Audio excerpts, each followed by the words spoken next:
12 years ago when I first started creating video content to bring Strange as It Seems back to the 21st century.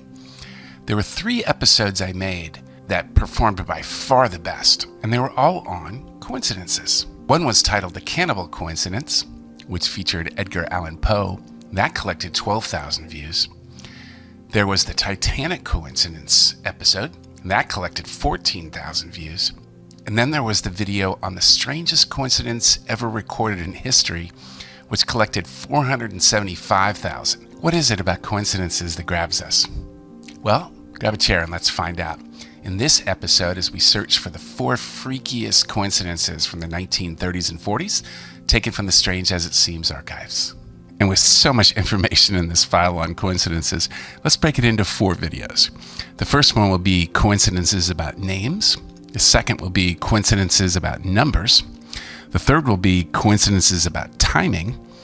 And the fourth will be coincidences about objects and items. My grandma on my mother's side, Myrtle Houston, used to always say to me, "You know, there's no such thing as a quinky-dink."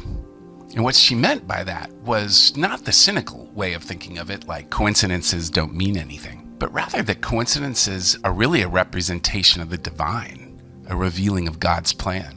Of course, this is the laid-back Methodist sing hymns all hour version of Christianity, mind you. But nonetheless, coincidences are fascinating. And certainly for me, 2 of the most fascinating folders in the archives that used to live in our garage when I was a kid were the folders on coincidences. My son once asked me, "Dad, what's a coincidence mean?" And I said, "That's weird. I was just about to ask you the same thing." So let's grab one of these folders and have a look. One thing I found quite often in the folders here on coincidence were the words comic filler with the initials JH, John Hix. And I think he used these coincidences often as just the filler in these comic strips. There would be a main story, maybe a second story, and then a little comic filler. And he loved using coincidences as that comic filler. I find notes in here too that don't always correspond to comic strips, but nonetheless are still fascinating. There's here from the Scranton Times, April 15th, 1929. Owen F. Kearney and Thomas J. Dudekin were both born in Dunmore Borough, Pennsylvania. Both employed by the same railroad, both employed on the same date, both conductors, both pensioned on the same date, and both died on the same day, April 13th, 1929, and both funerals were from the same church. There were some coincidences in here that were kind of yawners, but still. There was What's in a Name? Ask the Draft Board. Playing No Favorites. From Burlington, North Carolina, this must have been a coincidence. When Alamance County registration officials came to draw cards for the purpose of assigning numbers, the first one drawn was that of Ted Roosevelt Wilkie, 21 of Burlington. He was assigned number 1. I guess that's the coincidence. His name was Ted Roosevelt, and he drew number 1. But as usual, the letters and the photographs and the documentation proving the facts is true, often more fascinating than the facts themselves. I love this letter on Theodore Roosevelt Wilkie.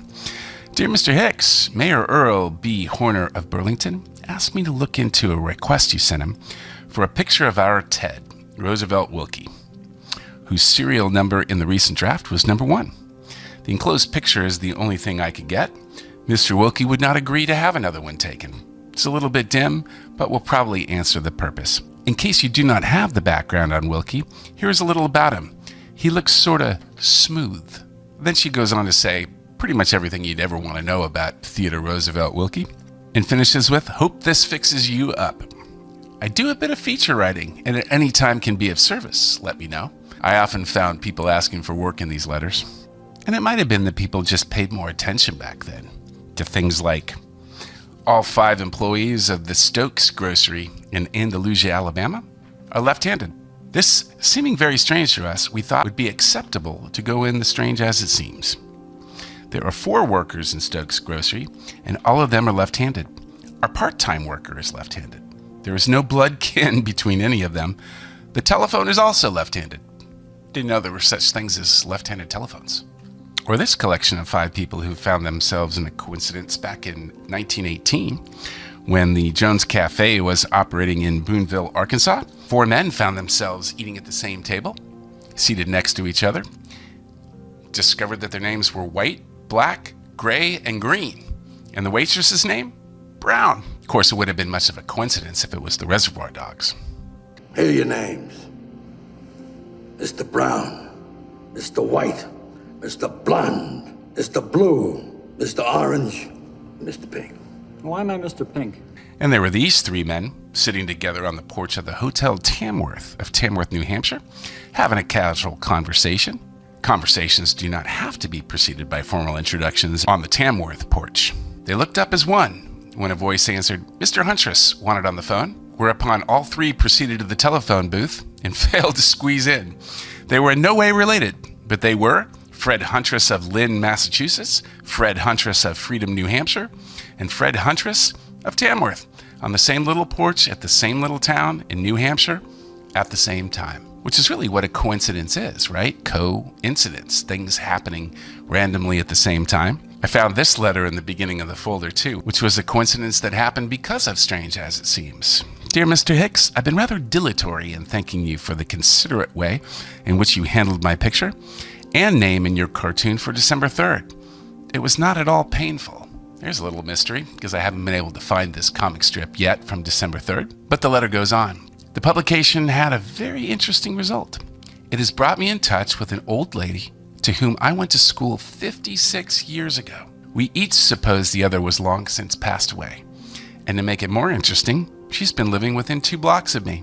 Again, thanking you. I remain yours truly, A.V. Peace. Looks like the comic strip ran on January 21st, 1932.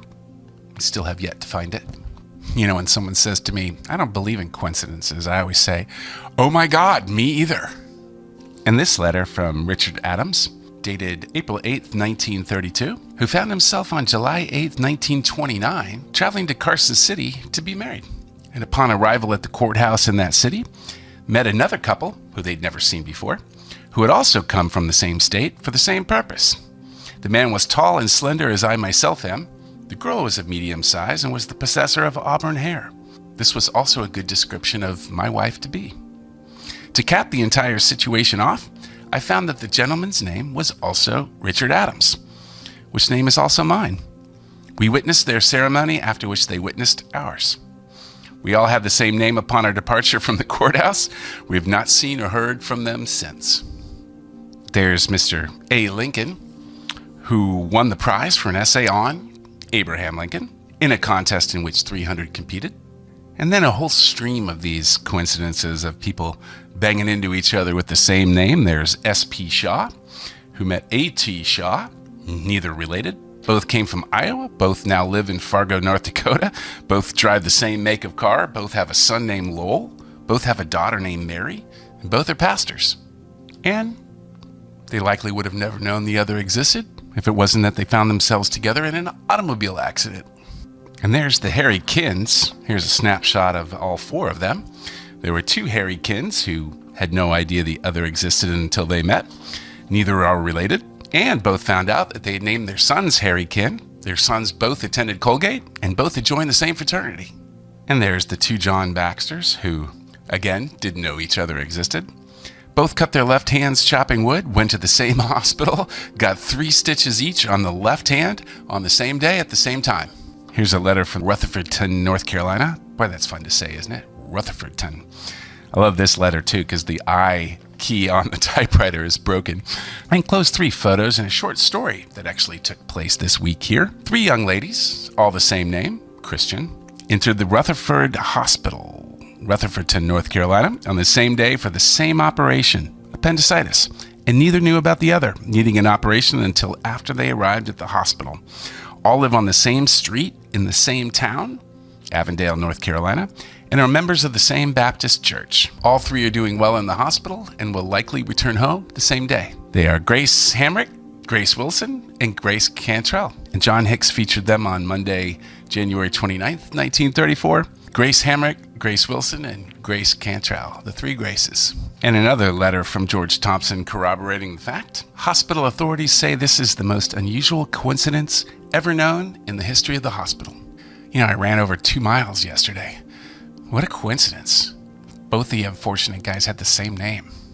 Here's Dr. C.T. Richardson, MD, and Dr. C.T. Richardson, DDS, although unrelated, have the same name, same office suite, and the same birthday. Kilgore, Texas. And we have the two Rebecca Simpsons of North Carolina and South Carolina, unrelated. And a story here from one of the Rebecca Simpsons. I love this, from her family's Simpsons Dry Goods, Shoes, and Notions. Letterhead saying, "Dear Sir, my only sister, Dorothy Simpson, finishes Erskine College next week, and I will enter the same college next fall as a freshman. Dorothy, having spent 4 years there, felt that she should pay the entrance fee and reserve a choice room for me. So accordingly went to the registrar about 3 weeks ago and asked to reserve room number 22 in Carnegie Hall for next fall. She was informed that this room had already been reserved for Rebecca Simpson.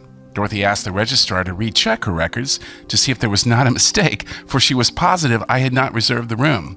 Strange as it seems, she was informed that a Miss Rebecca Simpson, a freshman from Huntersville, North Carolina, had reserved the room." Here's 2 photos of the lovely Rebecca Simpsons as they are about to enter college.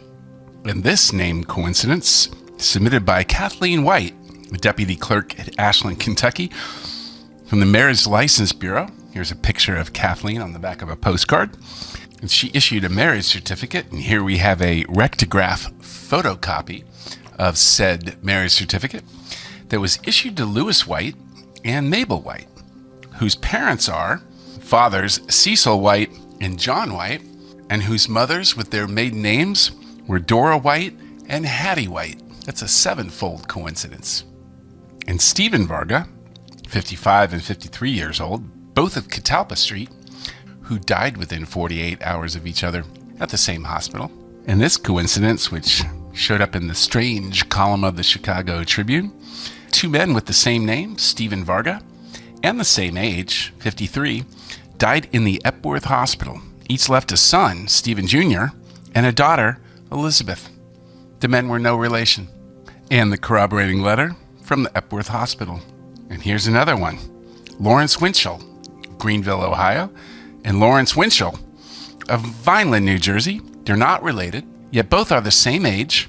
They're both superintendents of schools. They graduated from college at the same time, 1925. They each have a son and daughter, each named Lawrence Jr. and Marjorie. They have mothers named Ida May and fathers named Wallace William. Crazy. 3 conspiracy theorists walk into a bar. Now you can't tell me that's just a coincidence. Later in 1945, Ernest featured Arthur Wilson Eddy of Hollywood, where my family lived, son of Clarence Eddy, who read his own obituary in the New York Times on May 18, 1932. The story referred to the death of Arthur Wilson Eddy, Burlington, Vermont, who was also the son of Clarence E. Eddy. Even my grandma Elsie got in on the name coincidence train, with Billy and Polly Sue Jones of Hazel, Kentucky, and Billy and Polly Sue Jones of Benton, Kentucky, who met on February 4th, 1957 for the first time, again in a hospital, at Murray, Kentucky. Both couples, unrelated, became parents of daughters.